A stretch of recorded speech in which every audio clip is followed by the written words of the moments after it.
नमस्कार साथियों, आप सभी का स्वागत है आपके अपने YouTube चैनल शिवानंद योगशाला में। साथियों, आज का जो हमारा योग का विषय है वो है अस्थमा। अस्थमा से आजकल बहुत लोग पीड़ित हैं क्योंकि शहरों में पॉल्यूशन इतना ज्यादा बढ़ गया है और एलर्जी की समस्या इतनी ज्यादा हो गई है लोगों को कि अस्थमा होता चला जा रहा है। तो सबसे पहले हम चर्चा करेंगे कि आखिर ये अस्थमा होता क्या है। तो जैसा आप इस पिक्चर में आप देख रहे हैं कि अस्थमा जो है वो सांस लेने संबंधित एक बीमारी है। ब्रोंकाइयल ट्यूब होता है उसमें होती है, यानी आप ये कह सकते हैं कि जब सांस लेने की जो नलिकाएं हैं, जो ट्यूब है, वो सिकुड़ जाती है तो हमें सांस लेने में तकलीफ होने लगती है। तो ये आखिर होता क्यों है? जैसा मैंने भी बताया कि ये पॉल्यूशन की वजह से काफी हद तक हो सकता है। दूसरा, किसी किसी को एलर्जी होती है। सो अस्थमा जो है 2 टाइप्स के होते हैं अधिकतर। एक तो होता है एलर्जिक और दूसरा होता है नॉन एलर्जिक। सो एलर्जिक क्या होते हैं? जो कि 40 साल से कम उम्र के लोगों के साथ ही समस्या ज्यादा पाई जाती है।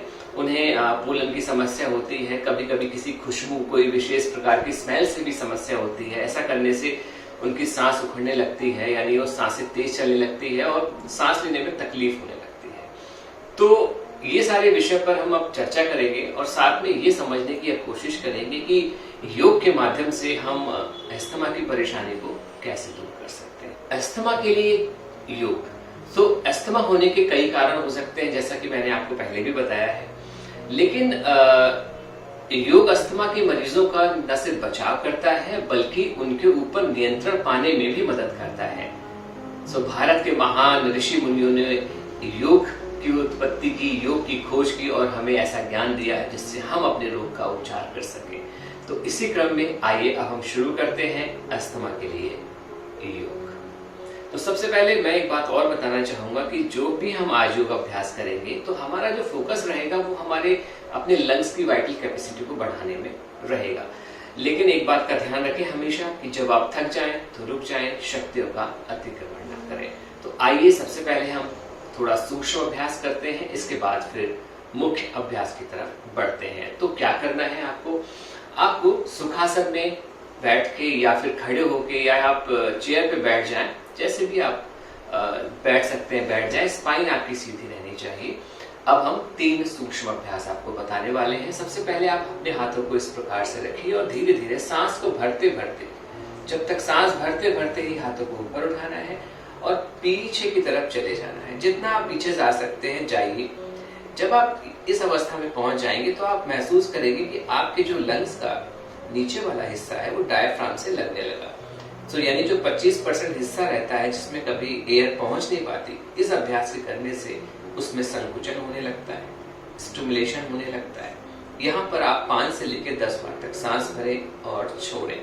इस अभ्यास को 3 बार आप कर सकते हैं। इसके बाद अगला हमारा अभ्यास है, आप इस प्रकार करें और हथेलियों को बाहर की तरफ निकाल दें। फिर सांस को भरते हुए पीछे की तरफ लेके आए, अपने हाथों को जितना आप ला सकते हैं ले आए और इस पोजीशन पर रहें। यहाँ पे भी आपके मिडिल पोर्शन में, लंग्स के मिडिल पोर्शन में खिंचाव होगा, उसको महसूस कीजिए। 4 से 5 बार तक सांस जरूर लेना है आपको। ये तो हमारे 2 सूक्ष्म अभ्यास हुए। इसके बाद एक सूक्ष्म अभ्यास हम और करेंगे। अब हम करेंगे अपर पोर्शन के लिए। अभी सबसे पहले हमने लोअर पोर्शन के लिए किया, फिर मिडिल पोर्शन के लिए किया, अब हम अपर पोर्शन के लिए करेंगे। उसके लिए अपने हाथों को इस प्रकार से रखिए और फिर सांस भरते हुए एकदम 180 डिग्री पर लाने की कोशिश कीजिए और फिर धीरे धीरे पीछे लेके चले जाइए। ये अपर पोर्शन के लिए। फिर वही मैंने जैसा बताया, 4 से 5 बार सांस भरिए, सांस रोकना नहीं है।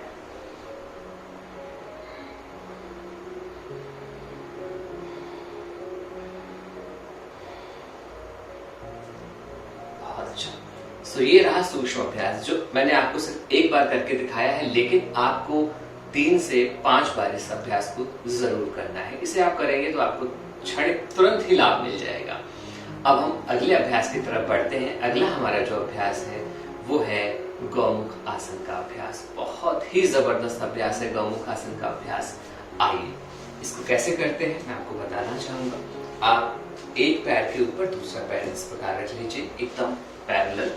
इसे काउ फेसिंग पोज भी बोलते हैं। इस प्रकार रख लीजिए, जो पैर ऊपर है वो हाथ ऊपर ले जाइए और पीछे से दूसरे हाथ से इसको लॉक कर लीजिए इस प्रकार से। और यहाँ पर भी वही 5 से 10 बार तक आपको सांस लेना है, छोड़ना है, सांस लेना है, छोड़ना है। याद रखिए, अस्थमा के केस में, अस्थमा का अगर कोई पेशेंट है तो उनको सांस को होल्ड नहीं करना है, बस सांस लेना है, छोड़ना है। जब आप खींचेंगे तो आप ये महसूस करेंगे कि आपका जो चेस्ट का जो पोर्शन है वो एक्सपैंड हो रहा है। और जब आप सांस लेते हैं तो ऑक्सीजन ज्यादा से ज्यादा मात्रा में आपके लंग्स में पहुंचती है और अस्थमा की परेशानी में बड़ा ही आराम मिलता है, क्योंकि जो पाइपलाइन है जो सिकुड़ जाती है या उसमें सूजन आ जाती है तो उसमें प्रॉपर ऑक्सीजन का प्रवाह होने लगता है। यही अभ्यास हम दूसरे पैर से करेंगे। मैं आपको पीछे से भी दिखाना चाहूंगा कि आप कैसे इसको रख पाए। देखिए, मैंने पोजीशन बदल दी है। अब ये वाला जो लेफ्ट पैर है, लेफ्ट हैंड ऊपर, और इस प्रकार से आप लॉक करेंगे जैसे मैंने लॉक किया है। बहुत सही। 3-4 बार आप सांस लीजिए। यहाँ पर कम से कम 10 बार जरूर लेना चाहिए। इस अभ्यास को भी आप चाहें तो 3 से 5 बार आप जरूर कर सकते हैं। सो अगला हमारा जो अभ्यास रहेगा वो रहेगा मत्स्येंद्रासन का अभ्यास, क्योंकि जैसे मैंने बताया कि आज हम वो अभ्यास करने की कोशिश करेंगे जिससे हमारे लंग्स को एक्सपेंशन मिले। तो आइए, मत्स्येंद्रासन को कैसे करते हैं। इस प्रकार से पोजीशन बना लेते हैं। एक पैर जैसे हमारा मुड़ा हुआ है नीचे की तरफ, ऊपर वाले पैर को उठाया और अपने चेस्ट के पास लाए। जो पैर है उसका अपोजिट वाले हाथ से हमने ट्विस्ट किया और फिर थोड़ा अपोजिट साइड में देखने लगे। थोड़ा ही मुश्किल लग रहा है तो आप एक काम कर सकते हैं, आप सिर्फ ऐसे रख लीजिए और पीछे वाले हाथ को देखिए। यहाँ पे 3-4 बार लंबी गहरी सांस भरिए। ऐसा महसूस होगा कि इस एरिया में एकदम से खिंचाव हो रहा है, लंग्स की वाइटल कैपेसिटी बढ़ रही है।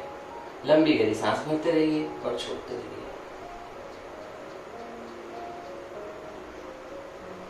बहुत अच्छा।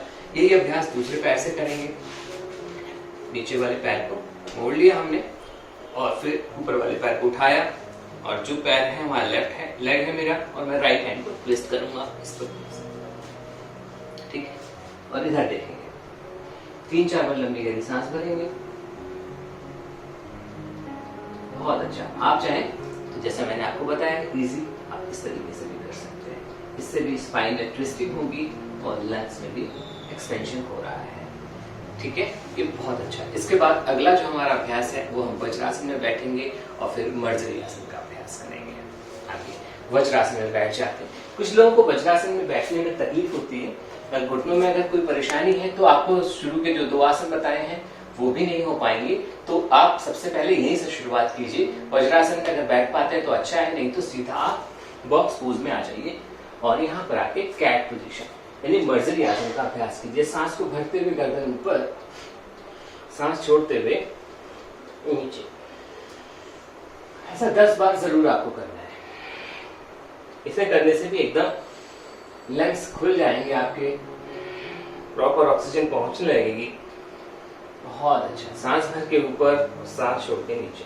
जब सांस भरे ऊपर जाएंगे अपने गर्दन को लेके और आपकी कमर पीछे झुक जाएगी, फिर सांस छोड़ते हुए आप नीचे की तरफ आएंगे। आपको बस यही अभ्यास करना है 10 बार, मर्जरी आसन का अभ्यास। बहुत अच्छा। मर्जरी आसन के अभ्यास के बाद 10 बार आप कर लिए तो आप रुक जाइए, सीधा फिर डाउनवर्ड डॉग में जाइए। देखिए इस प्रकार से जैसे मैं आया हूँ डाउनवर्ड डॉग पोजीशन में। तो सांस लेते रहिए, 5 से लेकर 10 बार तक सांस आपको लेनी है। सांस लेते रहिए, छोड़ते रहिए।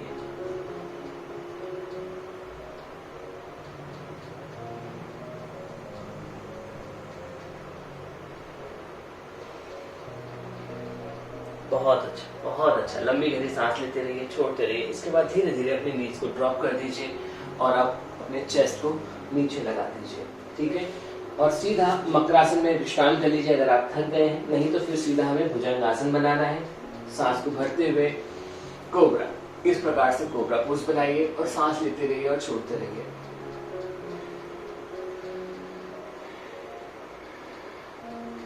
बहुत अच्छा। चाहे तो आप फुल कोबरा भी बना सकते हैं। जो कोबरा अभ्यास है इसको भी आपको 3 से 5 बार करना है। जितने भी मैंने अभ्यास बताए आपको उसका आप 3 से 5 बार जरूर अभ्यास करें। शुरू में तो आप एक बार कर लें, लेकिन थोड़े दिन बाद आप इसको 3 बार जरूर करें, तभी आपको ज्यादा से ज्यादा लाभ प्राप्त हो पाएगा। भुजंग आसन के बाद अगला जो हमारा अभ्यास है वो है धनुषासन का अभ्यास। धनुषासन के अभ्यास के लिए आपको धीरे धीरे करके दोनों पैरों को इस प्रकार मोड़ना है और हाथों को पीछे ले जाना है, एंकल को पकड़ लीजिए और सांस भरते हुए अपने दोनों तरफ से उठ जाइए। पोजीशन होल्ड रखिए, 10 काउंट्स तक आप होल्ड कर सकते हैं। सांस लेते रहिए, छोड़ते रहिए। 1 2 3 4 5 6 7 8 9 10। बहुत अच्छा। इसके बाद थोड़ा सा आराम कर लीजिए मकरासन में। बहुत सही। अब आराम करने के बाद अगला हमारा जो अभ्यास है वो है उष्ट्रासन का अभ्यास। आइए धीरे धीरे उठ जाइए।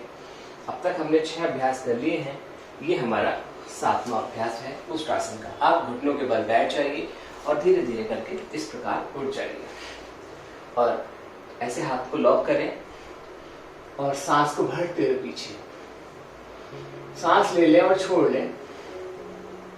यहाँ पर भी आप 20 से लेकर 30 सेकंड्स होल्ड करें उष्ट्रासन में। अगर थोड़ा आपने प्रैक्टिस पहले से कर रखी है तो आप दोनों हाथों को पीछे ले जाइए और अपने हील को पकड़ लीजिए। ये प्रॉपर उष्ट्रासन का अभ्यास।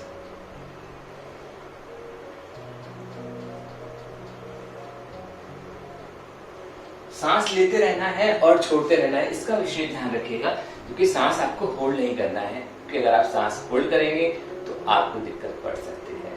तो ठीक है, इसके बाद अब इसका काउंटर पोज भी कर लीजिए। इसका काउंटर पोज है शशांक आसन या चाइल्ड पोज। दोनों हाथों को ऊपर उठाइए, नीचे आ जाइए, सांस लीजिए, छोड़िए, ऐसा 5 बार करिए। 5 बार लंबी गहरी सांस भरिए और छोड़ दीजिए। धीरे धीरे चाइल्ड पोज से ऊपर की तरफ आ जाइए। अब हमारा 10वें नंबर का जो अभ्यास है वो है मत्स्य आसन। तो मत्स्य आसन का अभ्यास करेंगे, उसके लिए आप पैरों को खोल दीजिए जैसे मैं खोल रहा हूँ। इस प्रकार से पैरों को बाहर निकाल दीजिए और धीरे धीरे करके आप लेट जाइए इस प्रकार से और एल्बो को आप जमीन से टच कर दीजिए और नेक को पीछे की तरफ ऐसे लटका दीजिए, जिससे आपका चेस्ट ज्यादा से ज्यादा एक्सपैंड होगा। और यहाँ सांस लेते रहिए, छोड़ते रहिए, लेते रहिए, छोड़ते रहिए। बहुत अच्छा। लंबी सांस लीजिए, धीरे धीरे छोड़ते रहिए। अब धीरे धीरे करके आप लेट जाइए शवासन की तरफ। शवासन में आने के बाद अगला जो हमारा अभ्यास है वो है सेतु बंधासन का अभ्यास। तो दोनों पैरों को धीरे धीरे करके आप मोड़ लेंगे और कोशिश करेंगे जितना आप अपने हील को अपने हिप के पास ला सके ले आए और धीरे धीरे अपने हील को या अपने एंकल को आप पकड़ लेंगे और धीरे धीरे सांस को भरते हुए ऊपर की तरफ चले जाएंगे। बहुत सही। इस आसन में आपका जो हार्ट है वो आपके सर से ऊपर हो जाता है, तो जो ब्लड का सर्कुलेशन है वो भी बहुत अच्छा सर की तरफ आने लगता है। थायराइड के लिए बहुत अच्छा अभ्यास है और लंग्स को भी अच्छे से एक्सपैंड कर देता है सेतु बंध आसन। इस सब का अभ्यास आप 1 से लेकर 3 बार तक कर सकते हैं और हर बार 20 से लेकर 30 सेकंड्स आप होल्ड कर लीजिए। बहुत से। इसके बाद धीरे धीरे करके आप नीचे आ जाइए और नीचे आने के बाद फिर से शवासन में आप विश्राम कर लीजिए। फिर धीरे धीरे करते हुए आप करवट ले लीजिए और करवट लेके बैठ जाइए। और अब हम करेंगे पश्चिमोत्तानासन का अभ्यास। तो पश्चिमोत्तानासन के लिए आपको क्या करना है, सबसे पहले दोनों हाथों को ऊपर उठाना है और सांस को छोड़ते हुए धीरे धीरे नीचे की तरफ आना है। जैसे एक बार मुझे देख लीजिए कैसे आप करेंगे पश्चिमोत्तानासन का अभ्यास। ये हमारा इस श्रृंखला में आखिरी अभ्यास है, तो ये हमारा 12वें नंबर का अभ्यास है। तो आज हमने लगभग 12 योगासन सीखे हैं। आइए, जितना आप कर सकते हैं आसानी से उतना करिए, जबरदस्ती नहीं करना है। अगर आप यहाँ तक कर पाते हैं तो यहीं तक करिए। आप यहाँ पकड़ पाते हैं अपने एंकल को पकड़ दीजिए, जबरदस्ती नहीं करना है और कोशिश करना है ऊपर की तरफ आप देखें। धीरे धीरे एल्बो को टच करें और पोजीशन को होल्ड रखें।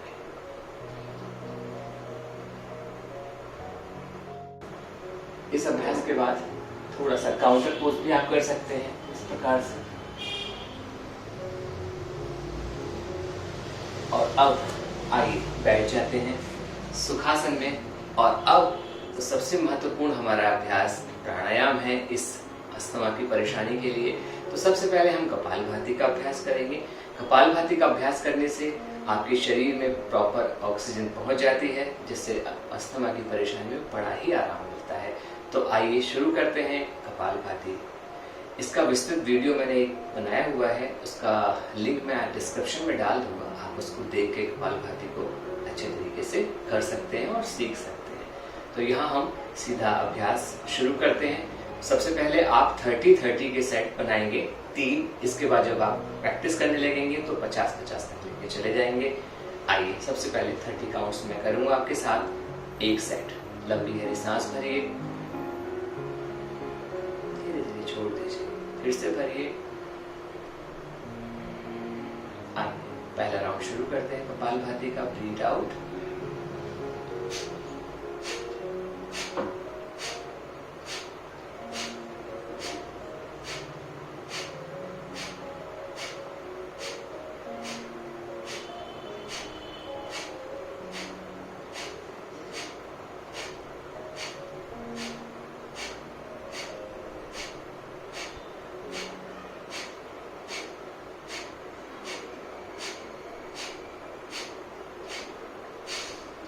ये मैंने 30 काउंट्स किया। आप धीरे धीरे आराम से करें और हर सेट के बाद, यानी एक बार आप 30 का एक राउंड लगा लें तो फिर रुक जाएं, फिर सहज प्राणायाम करें। लंबी गहरी सांस भरें, धीरे धीरे छोड़ें। सांस भरते समय ऐसा मन में विश्वास करें कि समस्त सकारात्मक ऊर्जा आपके शरीर में प्रवेश कर रही है। सांस छोड़ते समय ऐसा मन में विश्वास करें, ऐसा बोलें कि मेरी परेशानियां, मेरी व्याधियां, मेरा दुख, मेरे संकट सब बाहर की तरफ जा रहे हैं। मैं स्वस्थ हो रही हूँ, मैं स्वस्थ हो रहा हूँ। बार बार ऐसा संकल्प आपको लेना है, क्योंकि जैसा आप सोचते हैं वैसे ही आप बन जाते हैं। तो आपको संकल्प के साथ योग अभ्यास करना है। जब आप योग अभ्यास शुरू करें तो हमेशा संकल्प लें कि मैं जो भी योग अभ्यास कर रही हूँ उससे मैं एकदम स्वस्थ हो रही हूँ। विश्वास बहुत जरूरी है, तो विश्वास रखें मन में और आप देखिएगा बहुत जल्दी ही इच्छित परिणाम मिलेंगे आपको। तो चलिए, कपालभाति का हमने एक राउंड आपको करके दिखाया है, आपको इसका 3 से 5 राउंड करना है अपने सामर्थ्य के हिसाब से। सो अगला हमारा जो अभ्यास है वो है अनुलोम विलोम का अभ्यास। वो बहुत ही जबरदस्त अभ्यास है, मन को शांत करता है, ऑक्सीजन की कमी को दूर करता है और आपके अंदर ऊर्जा शक्ति का संचार करता है। तो आइए शुरू करते हैं अनुलोम विलोम का अभ्यास।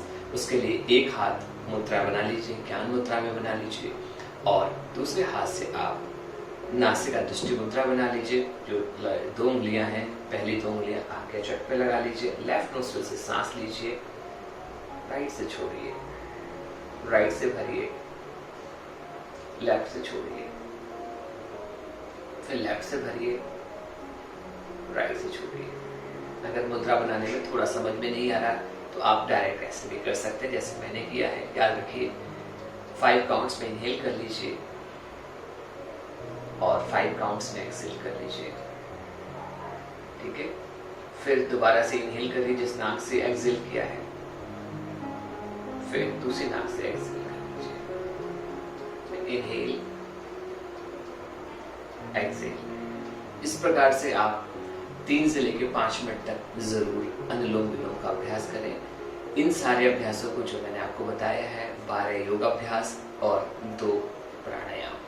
इन योगाभ्यासों में अगर आप थोड़ा मुश्किल समझते हैं, अगर आपके घुटनों में तकलीफ है, तो जो शुरू के मैंने घुटने मोड़ने वाले अभ्यास बताए हैं वो आप छोड़ सकते हैं, बाकी आप और अभ्यास कर सकते हैं। अगर आप इनमें से आधे अभ्यास भी कर लें और 2 प्राणायाम कर लें तो आपको बहुत ज़्यादा लाभ मिलेगा। बहुत जल्दी आप अपने अस्थमा की परेशानी से अपने आप को दूर कर पाएंगे, क्योंकि आपके शरीर में प्रॉपर ऑक्सीजन पहुंचने लगेगी, आपके लंग्स की कैपेसिटी बढ़ने लगेगी, और जो एरिया आपका सिकुड़ गया है, जो नस सिकुड़ गई है, जो पाइप आपकी जो सांस लेने में सिकुड़ गई है या सूजन आ गई है, उनमें ज़रूर लाभ मिलेगा।